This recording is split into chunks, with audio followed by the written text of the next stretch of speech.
আজকে আমরা যাচ্ছি ঘুরতে। তো কোথায় যাচ্ছি গিয়ে বলছি।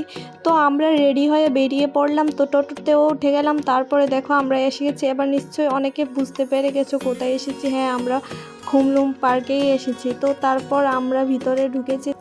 তারপর দেখো ভিতরে ঢুকে কত সুন্দর সুন্দর ফুল, আর খুমলুম পার্কে তো এসে মনটা একদম ভরে যায়, কারণ ওখানে অনেক সুন্দর সুন্দর ফুল থাকে। তারপর আমরা আইসক্রিম খেতে খেতে এসে পড়েছি দোলনার কাছে। আর দাদাভাই দেখো কি করছে, দোলনা দুলছে। সাথে আমার ছোট্ট দুইটা মিষ্টি সোনামাও দোলনা দুলছে। তারপরে এখান থেকে আমরা চলে আসলাম স্লাইডের সামনে। তারপরে এখানে আমার ছোট্ট সোনামাটা স্লাইড চলে নিয়েছে। তারপরে আমরা চলে আসলাম, দেখো এদিকে একটু ঘোরাঘুরি করে নিয়েছি। আর দেখো গাছটা কত সুন্দর, এখানে বসে ফটো তুলতে কিন্তু দারুণ হবে। আর দেখো এখানের জায়গাটা কত সুন্দর লাগছে। আর তারপর চলে আসলাম পুকুর পাড়ে। পুকুর পাড়ে দেখো কতগুলো কটেজও রয়েছে এখানে।